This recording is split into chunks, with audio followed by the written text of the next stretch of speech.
세상에 떠도는 기묘한 괴담들. 첫 번째 이야기, 천안에 저주받은 오피스텔에서 실제로 겪었던 실화괴담. 제가 호주를 오게 된 이유 중 하나이며 솔직히 기억하고 싶지 않은 일 중에 하나인 무서운 경험담입니다. 그때 당시에 천안에서 커피숍을 운영하고 있었는데요. 원룸에서 지내다가 친구가 3개월 정도 도와주기로 하면서 좀 더 가게에서 가까운 복층 오피스텔을 구해서 반월세로 들어가게 되었습니다. 집은 세입자가 살지 않고 있었고 깔끔하게 정리되어 있는 상태였는데요. 약간 의아함을 느꼈지만 집도 깔끔하고 괜찮아서 바로 계약을 하게 되었습니다. 그렇게 며칠 정도는 아무 일도 일어나지 않았습니다. 제가 1층을 쓰고 친구가 2층을 사용했는데요. 그러던 어느 날이었습니다. 친구랑 같이 퇴근하고 집에 들어오자마자 씻고 잠이 들었습니다. 그 다음날 일어나 보니 친구가 눈이 빨간 채로 잠 한숨 못 잤다고 그러는 겁니다. 이유인 즉슨 제가 잠들고 얼마 안 돼서 친구도 씻고 자려고 2층에 누웠는데 갑자기 1층 불이 켜졌었다고 합니다. 불을 끄려고 내려오려고 하는데 다시 불이 꺼지더랍니다. 그래서 약간 무서워서 다시 잠자리로 돌아가는데 다시 불이 켜지더니 바로 꺼지더랍니다. 그래서 무서워서 잠을 설치고 다음날 저에게 그 얘기를 했으나 저는 대수롭지 않게 여겼고 그냥 전기 문제이겠거니 생각했었습니다. 그러던 어느 날 친구가 쉬는 날이라 서울을 올라갔을 때 저는 혼자 자게 되었는데요. 그날따라 이상하게 몸은 피곤한데 잠이 안 와. 핸드폰을 뒤적이고 있었습니다. 그런데 갑자기 불이 켜지는 겁니다. 혼자 있었던 상황이라 조금 무서웠는데요. 그래도 불을 끄려고 침대에서 일어난 순간 불이 꺼지는 겁니다. 그러더니 불이 3회 정도 켜졌다 꺼졌다를 반복하는 겁니다. 너무 무서웠기에 집을 나와 찜질방에 가서 잤습니다. 그 다음날 친구가 오자마자 나도 그랬다고 얘기하자 친구가 센서 때문에 그런 거 아니냐는 얘기를 하는 겁니다. 센서 등은 현관에만 있고 방 메인 등은 스위치형이었거든요. 좀 무섭지만 그냥 전기 문제로 치부하고 지내던 어느 날이었습니다. 가게에서 마감을 하고 있는데 밤 12시쯤이었던 것 같습니다. 갑자기 가게 메인 자동문이 열리는 겁니다. 근데 그게 이 시간에 아무도 없는 상황에서 열릴 이유가 없었거든요. 그래서 혹시 누가 왔나 나가봤는데 엘리베이터는 다 1층에 있었습니다. 저희 가게가 1층이 아니었거든요. 무서워져서 대충 마감을 끝내고 서둘러 집을 가게 되었는데 먼저 들어가 있던 친구가 집 밖에서 담배를 피며 기다리고 있던 겁니다. 무서워서 못 들어갔냐고 웃으면서 얘기하는데 표정이 심상치가 않은 겁니다. 저도 사실 가게에서 약간 무서웠기 때문에 좀 진지하게 무슨 일 있냐고 물어보자 친구가 얘기하길 혹시 우리 집 비밀번호를 아는 여자가 있냐고 대뜸 물어보더군요. 여자친구는 아는데 그 시간에 서울 사는 여자친구가 여기에 있을 이유가 없다는 식으로 얘기를 하자 친구가 1층에서 TV를 보고 있는데 TV가 꺼지더랍니다. 그래서 무심결에 2층을 봤는데 어떤 여자가 서서 자기를 보고 있더랍니다. 너무 놀라서 밖으로 나와 마음을 진정시키고 있었다는 거였죠. 저도 조금 쫄라서 같이 올라가 보았으나 집에는 아무런 이상이 없는 겁니다. 어쨌든 잠을 자야 하고 생활을 해야 하기 때문에 집에 들어와서 소리치고 욕설을 하면서 오바도 해봤지만 더 큰 문제는 일주일 후에 일어났습니다. 제 어머니한테 집에 귀신이 한 마리 사는 것 같다고 얘기하자 어머니는 호탕하게 웃음치시며 그런 게 어딨냐고 엄마가 내려가 보겠다는 겁니다. 참고로 저희 어머니는 여장부십니다. 어머니가 내려오시고 저희는 가게에 있었기 때문에 어머니 혼자서 남자 둘이 사는 더러운 집을 청소하시고 피곤하셔서 잠시 제 침대에 누우셔서 잠을 청했다고 합니다. 꿈을 꾸셨는데 2층에 어떤 여자가 있더랍니다. 그래서 어머니가 네가 애들이 말하는 귀신이니 내려와봐 같이 놀자라고 얘기를 하셨다는 겁니다. 그 여자는 어머니를 보더니 시익 웃더니 사라지고 꿈에서 깨셨답니다. 어머니는 귀신을 쫓아냈다고 저한테 웃으면서 말씀하시고 다시 서울을 올라가셨는데 그날 밤에 주무실 때 꿈에서 그 귀신이 어머니 몸에 계속 들어갔다가 나왔다가 하더랍니다. 근데 그게 꿈임에도 불구하고 너무 아프셔서 소리를 치는데도 계속 그렇게 하더랍니다. 그 다음날 잠에서 깼는데 정말 온몸이 아파서 병원에 입원하셨었거든요. 그 이후부터 뭔가 안 좋은 일들이 계속 생겼습니다. 결국 도망치듯이 호주까지 오게 되었네요. 두 번째 이야기, 집이 불에 타서 이사를 하게 되었다. 중학교에 다닐 때 집이 불에 타버렸다. 그 집은 나무로 만들어진 오래된 집으로 비가 새기까지 하는 낡은 곳이었다. 하지만 나를 포함해 가족 모두가 이 집을 마음에 들어해서 애착을 가지고 살고 있었다. 만약 집에 인격이 있다면 집도 우리를 좋아했을 거라고 생각한다. 당시에 나는 그것을 지극히 자연스럽게 생각하고 있었다. 불이 난 원인은 이웃집의 누전이었다. 집은 여러 가구가 다닥다닥 붙어있는 주택가였다. 겨울철 건조한 데다 나무로 지어졌던 우리 집은 순식간에 타들어갔고 우리는 몇 시간 만에 집을 잃었다. 그리고 다음 날부터 새로운 집을 찾기 위해 돌아다니는 나날이 시작되었다. 어느 날 나는 꿈을 꾸었다. 불타버린 집에 혼자서 남아있는 꿈이다. 꿈속에서 집은 옛날과 다름없는 모습이었다. 나는 부엌에 서서 불이 났던 건 꿈이었나 봐. 다행이다. 라며 안도하고 있었다. 그렇지만 자세히 보니 방의 배치가 미묘하게 달랐다. 부엌 벽이 없어지고 본 적이 없는 다른 집에 이어져 있었다. 당황해서 천장을 올려다보고 이음매를 찾아봤지만 지극히 자연스러운 모습으로 두 집은 연결되어 있었다. 이 두 집은 같은 집이야. 꿈속에서 나는 그렇게 외쳤다. 잠에서 깨어나 아침밥을 먹는데 어머니가 새로 살 집의 후보를 정했어. 라고 형제들과 나에게 말해주셨다. 지금 임시로 살고 있는 곳에서 가까우니까 각자 가본 다음 의견을 들려달라고 하셨다. 부모님은 아무래도 결정하는 것을 어려워하고 있는 것 같았다. 그날은 주말이어서 학교를 쉬었기 때문에 나는 바로 그 집을 보러 갔다. 그리고 바로 나는 알아차렸다. 본 기억이 있었다. 이 집은 그날 밤 꿈에서 봤던 그 집이다. 시험 삼아서 부엌 천장을 보니 꿈과 똑같은 벽지가 붙어 있었다. 마치 꿈속에 있는 것 같았다. 임시로 살고 있던 집에 돌아가니 아버지만 계셨다. 이런 이야기를 해도 무시할 것 같다는 생각이 들었지만 우선 이야기는 해보기로 했다. 어젯밤에 새 집의 꿈을 꿨어요. 전에 살던 집이랑 이어져 있었어요. 전에 살던 집이 여기를 소개해 준 것 같아요. 평소라면 신경도 쓰지 않을 어린 아이의 쓸데없는 말이겠지만 아버지는 이렇게 말씀하셨다. 내가 그런 꿈을 꿨다니 그 집으로 하자꾸나. 다른 형제들은 아직 그 집을 보지도 않았고 어머니도 없었는데 아버지는 그렇게 정해버렸다. 그로부터 10여 년의 시간이 지났다. 이제 나와 형제들은 결혼을 해서 집을 떠났고 부모님도 다른 집으로 이사를 가셨다. 그렇지만 아직도 나는 그 집이 옛날에 살던 집에게 소개받은 집이라고 믿고 있다. 그런 집에서 살 수 있어서 행복했던 어린 시절이었다. 세 번째 이야기, 공동묘지 근처의 아파트. 괴담 중에는 우리 학교 혹은 병원이 원래 공동묘지였다는 이야기가 종종 있습니다. 저는 그다지 믿지 않고 그저 괴담이라고 생각했었는데 그 일을 겪고 나서는 정말 터가 중요하다고 느끼게 되었습니다. 제가 중3이 되던 해 2006년에 저희 가족은 아버지 사업을 계기로 중국 대련으로 이민을 가게 되었습니다. 대련의 집값이 싼 편은 아니지만 한국에 비하면 비싼 편도 아니기에 아버지께서는 대련 시내가 아닌 외곽의 바다가 보이고 뒤에는 산이 있는 꽤 좋은 단지를 고르신 듯 했습니다. 그래서일까요? 그 단지에는 한국인들이 꽤 많이 거주하고 있었습니다. 단지의 이름은 하이창 신청입니다. 그 아파트 단지는 산을 깎아서 만든 단지였는데요. 그래서 입구부터 맨 마지막 아파트의 건물까지 가려면 경사를 10분 정도 올라가야 했습니다. 제가 살던 곳이 바로 맨 마지막 건물이었습니다.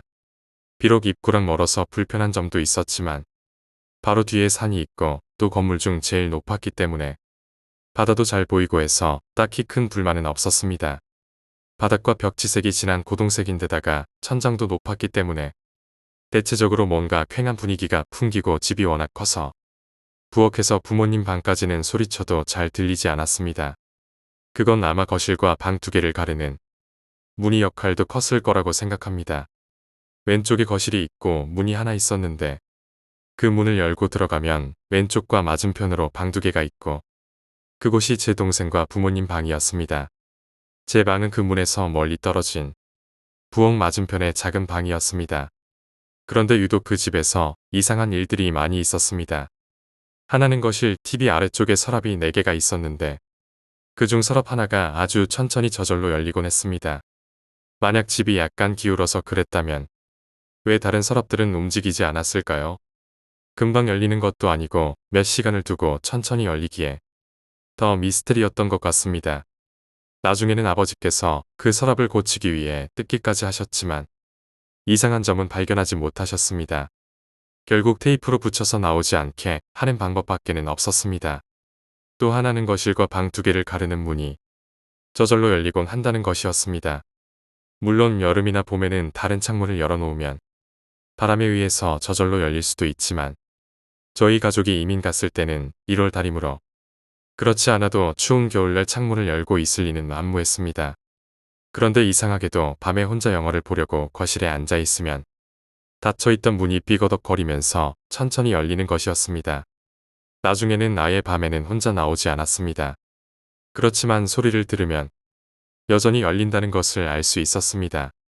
그렇지만 정말 이상했던 점은 어느 가을에 일어났습니다. 가을 어느 오후에 저는 혼자 베란다에서 책을 읽고 있었습니다.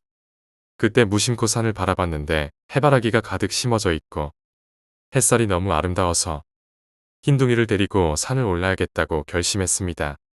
그러고 음악을 들으면서 산을 올랐습니다. 그런데 그 산은 보통 한국의 큰 산이 아니라 아주 얕은 야산이고 또 위에서 보면 누가 뭘 하고 있는지 훤히 보이는 산이었습니다. 고작 10층 정도의 높이였을 겁니다. 그렇게 오후 5시가 되기 전에 산을 올라간 저는 따뜻한 햇살과 시원한 바람에 취해서 정신없이 올라가 정상에 올랐습니다. 그런데 신기한 게 그 정상에서 1시간가량을 정신없이 뛰어놀았다는 겁니다. 지금 생각해보면 정확히 그 1시간가량이 잘 기억이 나지 않습니다. 마치 빨리 감기로 건너뛴 것 같이 모호한 느낌입니다. 그러다 갑작스럽게 왼쪽 뺨에서 오른쪽으로 싸늘한 바람이 스치고 가는 순간 무심코 바라본 오른쪽에는 무덤들이 즐비했습니다. 제가 서 있는 곳과는 다르게 컴컴한 오른쪽 동산에는 왜 여태까지 발견하지 못했나 싶을 정도로 온갖 무덤들과 알록달록한 천들이 휘날리고 있었습니다.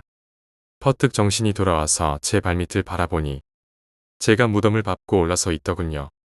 순간 정말 발끝에서부터 머리끝까지 소름이 쫙 끼치고 지나갔습니다. 당시를 회상하는 지금도 아직 소름이 끼치네요. 어쨌든 그때 제가 데리고 간 강아지도 마치 뭔가에 취한 듯해 보였는데 제가 흰둥아 집에 가자라고 하는 순간 주인도 버리고 정신없이 뛰어내려가더군요. 그런데 옛날에 어른들이 말하시길 산에서는 해가 빨리 진다고 하시잖아요. 저는 그 말이 뭔지 몰랐는데 정상에서 내려와 발밑을 디디는 순간 나무 때문인지 너무너무 컴컴했습니다. 아마 그때가 가을이고 하니까 해가 빨라져서 더 그런 걸 수도 있네요. 아픔 보일 정도였지만 너무 무서운 나머지 강아지의 이름을 애타게 불렀지만 이놈이 꼬리를 말고 냅다 도망치더라고요. 지금도 잊을 수 없는 게 막 뛰어내려오다가 꼭 누가 따라오는 것 같아서 무심코 뒤를 돌아봤는데 정말 나무들 사이에 빨간 천과 노란 천들이 바람에 휘날리는 모습은 마치 여자 머리카락 같아서 아직도 잊을 수가 없습니다. 여차저차해서 산에서 내려온 다음엔 다리가 풀려서 한참 후에서야 겨우 집에 갈 수가 있었습니다. 나중에 경비 아저씨한테 들은 얘기로는 이곳이 원래 대련의 공동묘지였는데 하도 외국인들이 많이 들어오니까 시내에는 땅이 없어서 이곳까지 헐러서 만들었다고 하더군요. 제가 기독교인이라서 그런 거 잘 믿지 않는데 실제로 이 일은 겪은 이후에는 틈만 나면 가위에 눌리고 이상한 소리들을 듣고 그랬습니다. 같은 교회에 다니던 집사님은 10층에 사셨는데 집이 너무 음산해서 계약이 다 끝나지도 않았는데 이사 가셨다고 그러시더라고요. 저희 집도 1년만 살고는 바로 다른 곳으로 이사 갔습니다. 정말 집터가 중요하다는 것을 새삼 느꼈습니다. 네 번째 이야기, 할아버지의 방문. 어머니 얘기를 해드릴까 합니다. 73년도 결혼하시던 해의 이야기니까 거의 50년 전쯤이 되네요. 아직 제 형이 태어나기 전이었다니까요. 외할아버지께서는 어머니께서 결혼하시기 전에 돌아가셨습니다. 외할아버지 얘기를 많이 듣지는 못했지만 상당히 마음이 따뜻하고 다정한 분이셨다고 합니다. 제 외할머니는 상당히 여장부 같은 분이셨는데 외할아버지께서 외할머니께 고분고분 맞춰주면서 사셨다고 하네요. 어렸을 때까지 살던 예전 집은 당시로서는 넓은 집이었습니다. 작지만 정원도 있었고 마당엔 쇠석도 깔아놓고 했었던 기억이 선하네요. 집 대문은 마루를 기준으로 마당의 왼쪽 끝에 위치해 있었죠. 대문을 나서면 작은 골목을 따라 뒷집을 갈 수 있었습니다. 뒷집에 살던 준석이네 가족 생각도 갑자기 나네요. 어머니의 원래 고향은 서울이셨는데 시골로 시집 오신 지 얼마 안 되셨을 때랍니다. 밤에 잠을 자고 있는데 대문을 두드리는 소리가 나더랍니다. 어머니가 그 소리에 먼저 깨셔서 불안한 마음에 누굴까 하고 있는데 희미하게 어머니의 이름을 부르는 소리가 나더랍니다.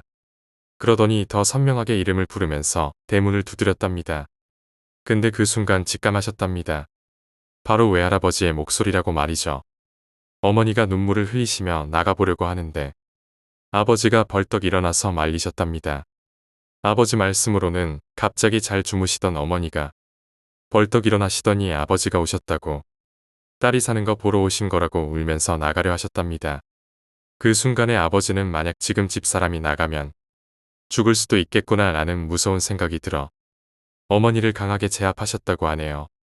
어머니가 한참을 우시다가 겨우 진정하셔서 주무시고 아버지는 안방등을 켜놓고 날을 새셨다고 합니다. 날이 밝아 아버지께서 나가보니 누가 왔다 가거나 대문을 열었다거나 하는 흔적은 없어서 안심하셨다고 하고요. 그날 아침 일찍 준석이네 어머니가 집에 오셨답니다. 준석이네와는 앞뒤로 붙어 있어서 제가 어렸을 때도 서로 많이 놀러 오고 갔던 기억이 있습니다. 그러면서 걱정스레 하시는 말씀이 어제 새벽에 문 두드리는 소리 때문에 밤잠을 설쳤다며 무슨 일이 있었냐고 물어보셨다고 하네요. 그 말에 어머니는 대성통곡을 하셨고 아버지도 너무 놀라서 한참을 멍하니 계셨다고 합니다. 시간도 많이 지났고 이제 어머니도 할머니가 되셨지만 아직도 그날 외할아버지가 저쪽 세상에서 하루 휴가를 받아서 딸 사는 거 보고 싶어 오신 거라 믿으시면서 뭉클해 하십니다. 그러면서 나 죽기 전에 꼭 다시 한번 오시리라 믿고 계시더라고요. 아마 어머니의 소박하면서도 불가능한 소원은 이루어질까요? 하지만 소원이 이루어지는 날은 저희에겐 좋은 날이 아닐 것 같다는 생각들이 두렵습니다. 5번째 이야기, 제주도의 괴담. 저는 제주도에서 공익근무를 했습니다. 근무했던 곳은 난대산림연구소였습니다. 아시는 분은 아시겠지만 제주도는 고사리가 유명합니다. 그래서 봄이 되면 고사리를 캐러 사람들이 오곤 하는데 사람들이 오는 구역이 출입금지 구역이라 산불 관리 겸 출입 통제도 했습니다. 그래서 매일 차로 산의 출입금지 구역을 순찰했습니다. 제주도는 1년에 2번 장마가 옵니다. 봄에 부슬부슬 비가 내리는데 고사리가 나기 시작할 때쯤이면 비가 내린다고 고사리 장마라고 합니다. 이 비를 맞고 좋은 고사리들이 자랍니다. 여하튼 그날도 부슬부슬 비가 오는 날이었습니다. 저와 후임 3명은 차를 타고 순찰을 돌고 있었는데 무전기에서 잘 가지 않던 곳으로 순찰을 가라는 명령이 내려졌습니다. 그 산은 서귀포에서 한라산을 가기 전에 있는 조그마한 산인데 사람들이 잘 가지 않는 곳입니다. 익숙하지 않은 곳이라 그다지 가고 싶지 않았지만 명령이니 어쩔 수 없었습니다. 이동하여 한참을 순찰을 돌고 있는데 제 후임이 말했습니다. 형 저쪽에 사람이 있는데요. 저는 확성기로 거기 아주머니 다 보여요. 어서 나오세요. 라며 소리를 질렀습니다. 근처에 차를 세우고 풀숲에 들어가 아주머니를 찾았습니다. 출입금지 구역이라 사람이 있으면 안 되기 때문입니다. 후임은 이상하다고 분명 봤다면서 투덜거렸습니다. 30분 동안 순찰을 도는데 할머니 한 분이 등에 고사리 한 무더기를 메고 내려오셨습니다. 할머니께 다시 오시지 말라고 주의를 드리고 차에 태워 산 입구까지 모셔다 드리기로 했습니다. 그리고 라디오를 크게 틀고는 후임의 이름을 부르면서 이 노래 좋지 않냐?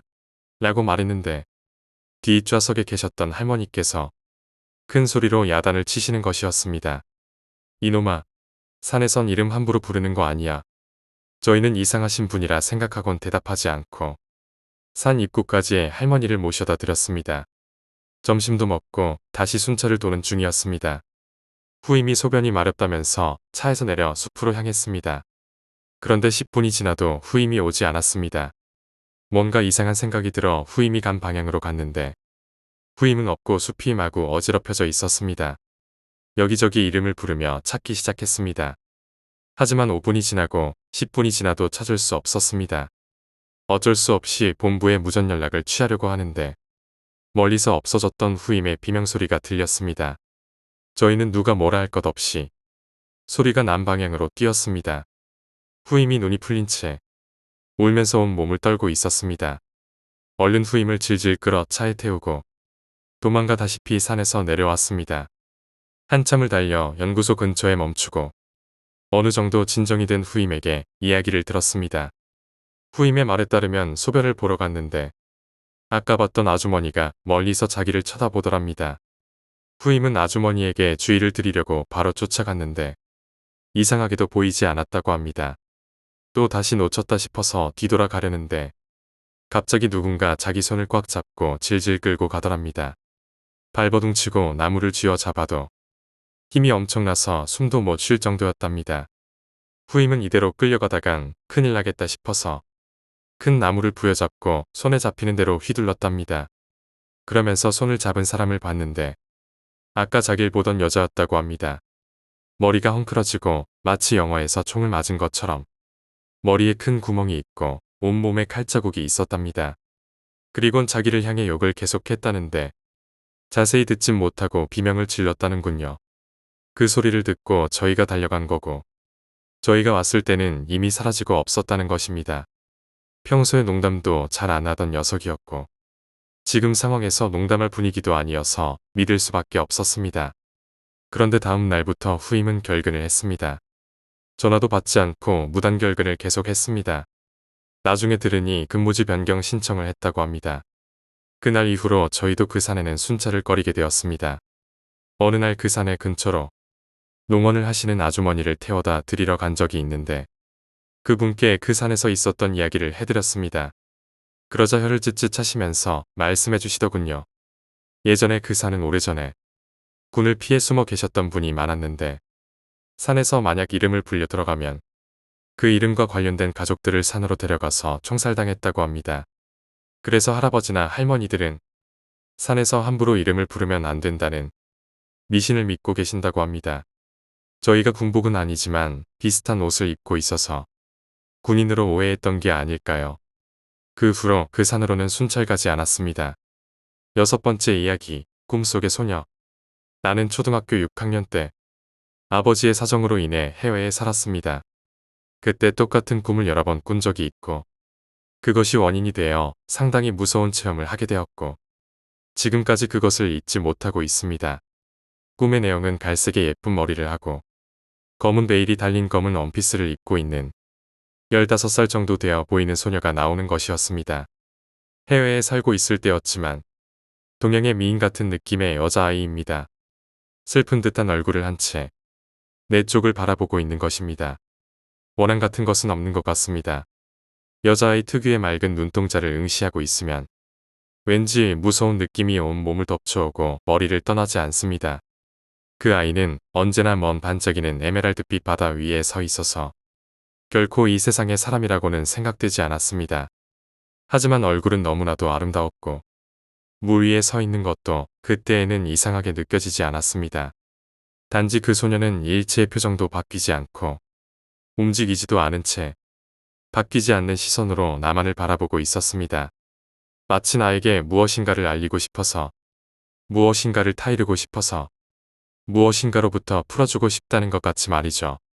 결국 꿈에 나온 소녀가 걱정된 나는 꿈에 나온 바다를 찾기 위해 매일같이 도서관이나 자료관을 찾아 비슷한 바다를 찾아냈습니다. 태평양 쪽의 바다였죠. 여기에 가자고 친구를 꼬셔서 결국 함께 가기로 했습니다. 하지만 상당히 먼 곳에 있었기 때문에 부모님이 데려가 주게 되었습니다. 그리고 도착했을 때 언제나 꿈에서 보던 광경을 눈앞에서 보고 나는 경악했습니다. 내가 보고 있던 바로 그곳에 흐릿하게 소녀가 떠 있었습니다. 모래사장에서 바다까지의 거리나 그녀가 나를 바라보는 눈길까지 모든 것이 일치했습니다. 너무나 충격적이었기 때문에 그 자리에 못이 박힌 듯 서 있었습니다. 아직도 그 광경이 분명하고 선명하게 떠오릅니다. 그 꿈의 광경과 지금 내가 보고 있는 광경의 영상이 자신의 의식 안에서 비추어 합쳐지고 일치했을 때 갑자기 그녀가 내 옆으로 다가왔습니다. 그리고 이렇게 속삭인 뒤 사라졌습니다. 드디어 알아차려줬구나. 고마워. 그 아이는 꼭 내가 자신을 알아차려 줬으면 해서 꿈에 몇 번씩이나 나타난 것이 틀림없다고 생각했습니다. 그 순간 몸으로부터 무언가가 빠져나가는 것 같은 감각이 느껴졌습니다. 그리고 그 후 지금까지 그 꿈을 꾸는 일은 없습니다. 일주일 뒤에 들은 이야기입니다만 그 바다는 몸을 던져 자살하는 사람이 많았다고 합니다. 내게 나타났던 그 검은 원피스의 여자아이도 아마 그곳에서 자살했던 것일까요? 7번째 이야기, 기괴한 팩스. 1년 전에 중고 팩스를 샀지만 방치하고 있다고 할 정도로 쓴 일은 없었습니다. 정확히 일주일 전 친구가 자료를 보내달라고 요청해서 그 팩스를 사용해서 자료를 보냈습니다. 다음 날 그 친구에게 무사히 자료를 받았는지 물어봤습니다. 제대로 받기는 했는데 무슨 실 같은 게 찍혀서 나왔어. 그게 뭐야? 라고 반문했습니다. 이때는 그냥 그런가 싶어서 무심히 넘어갔습니다. 그리고 3일 후 또 그 친구에게 자료를 보내주게 되었습니다. 그런데 갑자기 친구에게서 전화가 왔습니다. 전에 그 실 같은 게 가득 찍혀 있어서 그것 때문에 자료를 읽을 수가 없어. 라는 것입니다. 할 수 없이 나는 그 자료를 다시 한번 보내줬지만 다시 친구에게서 전화가 걸려왔습니다. 이번에는 아까보다 더 심한데 아무래도 나도 마음에 걸려서 팩스를 열고 조사해 보기로 했습니다. 그리고 팩스의 뚜껑을 열고 안을 보니 수많은 긴 머리카락에 렌즈가 완전히 가려져 있었습니다. 나는 너무 무서워져서 그 팩스를 버렸습니다.